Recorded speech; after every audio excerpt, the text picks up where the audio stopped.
They were there, the entire time, hidden in plain sight, not in a dark alley or buried deep in the woods, but in the very heart of suburbia.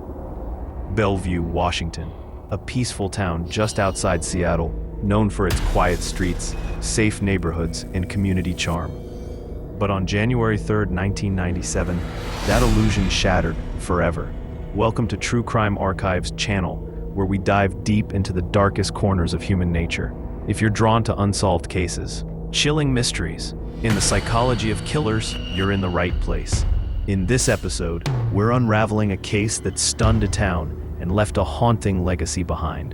The Wilson family massacre. This wasn't just a crime. This was a calculated act of annihilation, a performance in blood rehearsed by someone far too young, far too controlled, and far too dangerous. It started like any other cold winter afternoon. The air was thick with that post-holiday stillness, the kind that makes everything feel deceptively calm. In a quiet neighborhood park in Bellevue, two boys, just kids, ran through an open field, their laughter echoing off frost-covered trees. As they neared a patch of brush along the edge of the park, one of them noticed something strange. Nestled under fallen leaves was what appeared to be a pile of discarded clothes. Maybe someone had dumped their laundry or a hiker left something behind, they thought. They shrugged it off. But something about it stayed with them, an unshakable feeling, an itch in the back of the mind. Kids, after all, notice things that adults often dismiss. The next day, they went back. Curiosity had clawed its way in. They walked to the same spot. This time, they saw it for what it truly was, not clothes, a body. The corpse of a young woman, stiff and cold, her skin pale, her dark hair tangled in leaves. Her hands were scraped, her face swollen from blunt trauma. Around her neck, still tightly coiled, was a cord, clearly used to strangle her. Whoever had killed her wanted to make sure she never took another breath. Within minutes, police swarmed the scene. The boys had done the right thing. They'd run home, told their parents, and one of their mothers had immediately called 911. When officers arrived, they confirmed the worst. The victim was Kimberly Wilson, just 20 years old. Kimberly wasn't the kind of person you'd expect to meet such a horrific end. She was a bright college student, social, smart, full of potential, no criminal history, no known enemies, no risky behavior. She was the kind of young woman who was supposed to be safe in a town like Bellevue. And that made it even worse. The killer hadn't even attempted to hide her. No deep burial, no attempt to burn or erase evidence. Just dumped in the brush, visible to anyone willing to look closely enough. That told detectives something critical. This was either recklessly impulsive or chillingly bold. And yet there was something else, something that didn't sit right. No one had reported her missing. The Wilson family, parents, sister, none had called to report her disappearance. That was deeply out of character. So detectives decided to visit the Wilson home. What they found would unravel the illusion of safety in Bellevue. The Wilsons lived in a tidy suburban home, tucked on a cul-de-sac, where nothing bad was supposed to happen. Christmas lights still clung to the eaves, blinking faintly in the early morning gloom. 3 cars sat in the driveway. But inside, something was off. No lights, no movement, no sound. Detective Jeff Gomes approached with caution. His gut told him something was wrong. The sliding glass door at the back of the house was slightly ajar. That was the first sign. He called out their names. No answer. Weapon drawn. Nerves on fire. Gomes stepped inside. The house was eerily still. Too still. As he moved through the rooms, up the staircase, a sense of dread bloomed in his chest. Then at the top of the stairs, he saw it. Blood. Everywhere. It spattered across the walls. It soaked the carpet. It painted a scene so grotesque, so violent, that it spoke volumes before he even saw the bodies.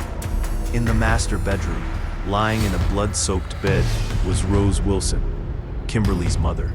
She'd been stabbed repeatedly in the throat. Her face had been bludgeoned so savagely it was barely recognizable.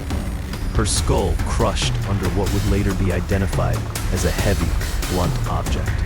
The mattress beneath her was saturated in crimson.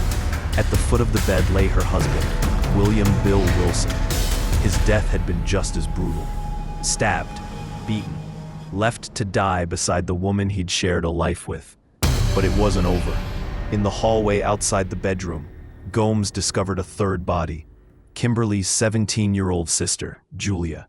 Her body was crumpled, her face bruised, her arm broken, likely from trying to defend herself.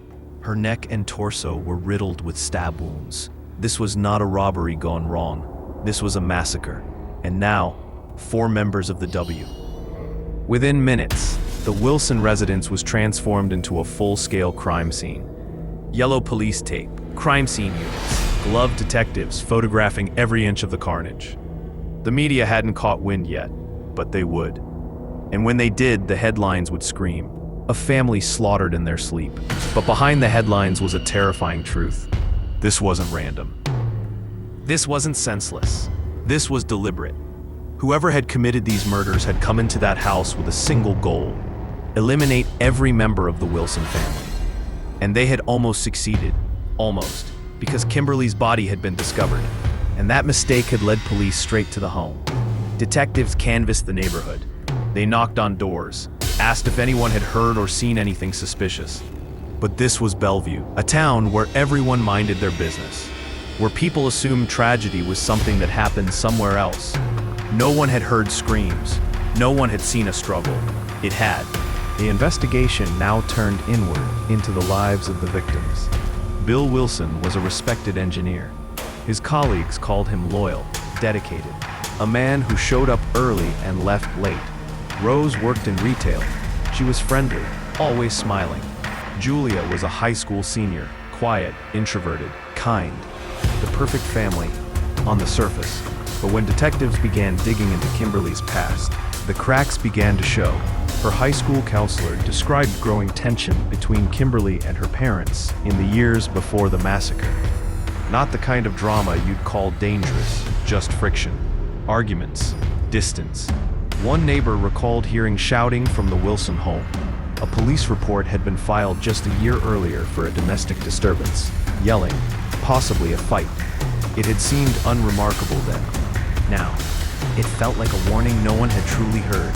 When police began questioning Kimberly's friends, a pattern emerged. Kim wasn't a wild child. She didn't party hard or use drugs, but she had a circle. A small group of friends on the edge of normal. Kids who stayed out late, met up at a 24-hour Denny's, lingered in the shadows, harmless maybe, until someone decided to cross a line. This was only the beginning. The pieces were falling into place, but the truth that detectives would soon uncover was darker than anyone was prepared to face. Who could destroy an entire family with such ruthless precision? Who had the motive, the coldness, the capability, and more importantly, why? Don't forget to like this video, subscribe to True Crime Archives channel, and turn on the notification bell so you never miss a drop of darkness. They called themselves the Saturday Night Denny's Club. At first glance, it sounded innocent. Just a group of misfit teenagers killing time with cheap coffee and late-night banter. But behind the layers of caffeine and eyeliner, something else was brewing, something far more disturbing. The members were drawn to the gothic subculture, clad in black and soaked in a fascination with roleplay. But this wasn't your average escapism. Their fantasy lives were fixated on power, violence, eroticism, and death. A dangerous cocktail of obsession masquerading as rebellion. And among the group, 2 names stood out, again and again. 2 teenage boys who didn't just talk about death, they reveled in it. Jacob Barani and David Anderson. They joked about murder so often that no one flinched anymore. It had become part of the club's macabre language. But now, with 4 people brutally slaughtered, detectives weren't laughing. The investigation was no longer about who might have done it. It had shifted. Now it was about who fantasized about it long enough to make it real. Behind every sarcastic smirk and black hoodie was the potential for something far more sinister. And police were beginning to see the outlines of a killer. Young, calculating, and not working alone. With rumors circling and the same 2 names cropping up in every conversation, detectives made their move. It was time to knock on some doors. When investigators arrived at the homes of Barani and Anderson, they expected nerves. What they got instead was calm, too calm. Barani especially showed an eerie kind of detachment. He claimed he and Anderson were together all night. locked in his room playing video games. Just two teens enjoying a boring night in. But to detectives, the alibi felt rehearsed, convenient, hollow, so they started to dig. At the Wilson crime scene, investigators had found a distinctive shoe tread in the blood-soaked carpet. Not a generic footprint. This one had a unique sole pattern, deep, unmistakable. They asked Barani to show them his shoes. He complied. A pair of brown work shoes. Ordinary, he claimed. The only pair he owned. But others were talking. A friend of Barani told detectives he'd seen another pair. Boots with soles that looked suspiciously like the ones imprinted in the blood. And the alibi? It started to fall apart fast. Neighbors told police they didn't see Anderson at Barani's that night. They had heard him pulling all-nighters before, but not this time. Back at the crime scene, another disturbing clue emerged. Not one, but two separate sets of bloody footprints. Two killers, not a solo act. This was a coordinated attack, a plan executed by two people who had walked into the Wilson home with one thing in mind, murdering everyone inside. And now the names whispered in the shadows, Barani and Anderson, were becoming louder. The detectives could feel it. They were getting close. 5 days after his first interview, detectives brought Barani in again. This time, something was different. The calm cracked. Without much pressure, Barani broke. He confessed, coldly, mechanically. No emotion, no remorse. He spoke of Kimberly Wilson, his first victim, strangled in a dark park, her body discarded in the brush. But it didn't end there. Barani panicked. What if she had told her parents where she was going? What if they figured it out? So he made a choice. Barani armed himself with a baseball bat and a combat knife and headed to the Wilson house, a place where he had once been welcomed as a guest. He slipped through a slightly open sliding door. Rose Wilson was the first to die, murdered in her sleep. Bill Wilson tried to defend her, but was met with brutal force and a blade. And then there was Julia. She fought back. Barani broke her arm, stabbed her repeatedly, until she too was silent. Before leaving, he looted the house. A phone, a CD player, a VCR. As if the night hadn't already been soaked in horror, he robbed them too. Then he vanished into the pre-dawn silence, 4 lives erased in minutes. Even after confessing, Barani kept one final secret. He refused to name his accomplice, but detectives already had a name, David Anderson. They brought him in again. This time, Anderson changed his story. He wasn't at Barani's house playing video games. He was driving his girlfriend's father's truck, alone, between Bellevue and Seattle. Detectives noted it down, but they didn't believe it, because now Anderson admitted something darker. He had known. He had known that Barani planned to kill the Wilsons, and he hadn't stopped it, not even tried. Anderson told police that Kimberly was just a friend, and that Barani only knew her through him. But the story didn't line up. The more investigators pressed, the weaker the lies became. The web of connections was unraveling fast. The Denny's Club, the obsession with death, the fake alibis, the matching footprints, everything was pointing in one direction. 2 teenagers, bonded by darkness, driven by delusion and murder. What began as late-night rebellion ended in ritualistic horror. Barani and Anderson weren't just bored teens. They were something else. Predators hiding in plain sight. And the Denny's Club? No longer a harmless joke. It was a breeding ground for fantasy-fueled violence. If you found this case disturbing, subscribe to True Crime Archives channel. 3 separate neighbors, unaware of one another's accounts, came forward with statements that would ultimately unravel the web of lies. Each of them recalled a chilling detail that aligned too perfectly to ignore. They had seen Alex Barani and David Anderson side by side, leaving the Wilson residence on the night of the brutal murders. The same night, the same direction, 2 teenagers disappearing into the darkness, unaware or unconcerned that their silhouettes had burned themselves into memory. The detectives didn't need a confession anymore. The circumstantial net had tightened. It was time to dig deeper. With judicial approval, law enforcement executed search warrants on both Barani's and Anderson's homes. And what they uncovered inside the seemingly mundane chaos of 2 suburban teenage bedrooms would forever alter the course of the case. Inside closets, drawers, and tucked between piles of clothes, investigators discovered stolen electronics from the Wilson home. Ordinary objects now soaked in extraordinary darkness. A CD player, a telephone, a VCR. These items weren't just evidence, they were echoes. Traces of a house that had been silenced, symbols of lives cut short.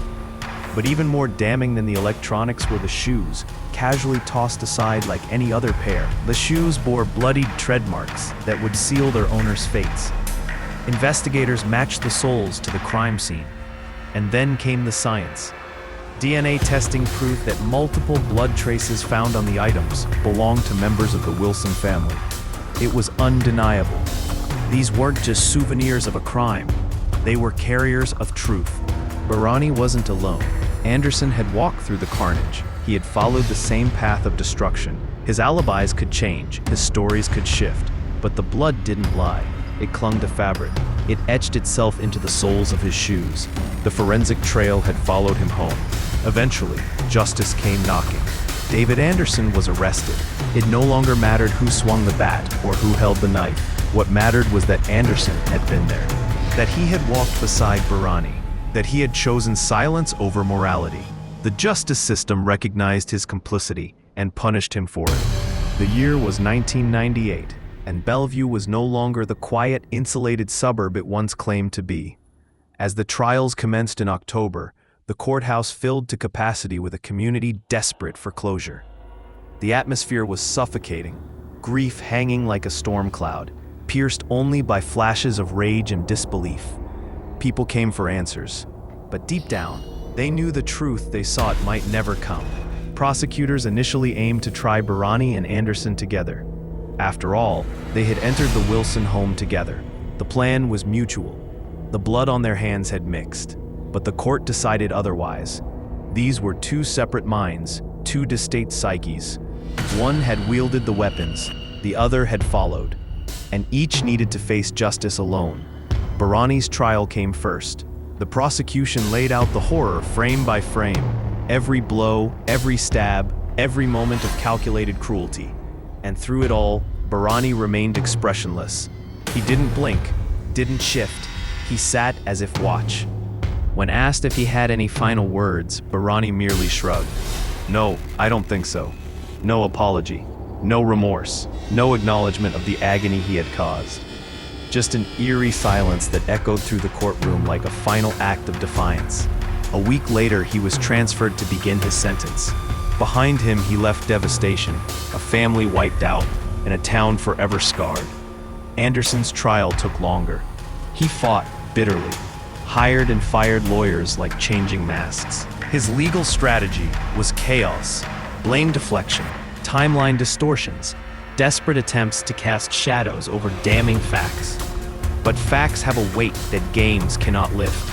The blood-stained shoes, the changing testimonies, the witnesses, it was all there in black and white. The jury didn't need theatrics, they needed truth, and in the end, they found it. Anderson was sentenced to 4 consecutive life terms. Like Barani, he would never walk free again. At least, that's what the world believed. For nearly 2 decades, that was the end of it. 2 boys, 1 plan, 4 lives lost, 2 sentences carved in stone. But the justice system, like time, doesn't stay still. And eventually, the rules began to shift. In 2012, the United States Supreme Court handed down a ruling that would send shockwaves across the legal landscape. In Miller versus Alabama, the court ruled that it was unconstitutional to sentence juveniles to life without parole, declaring such punishment a violation of the 8th Amendment's protection against cruel and unusual punishment. Science had spoken. The adolescent brain was not fully formed. It was impulsive, lacked foresight, capable of catastrophic decisions, but also capable, perhaps, of change. The question loomed large.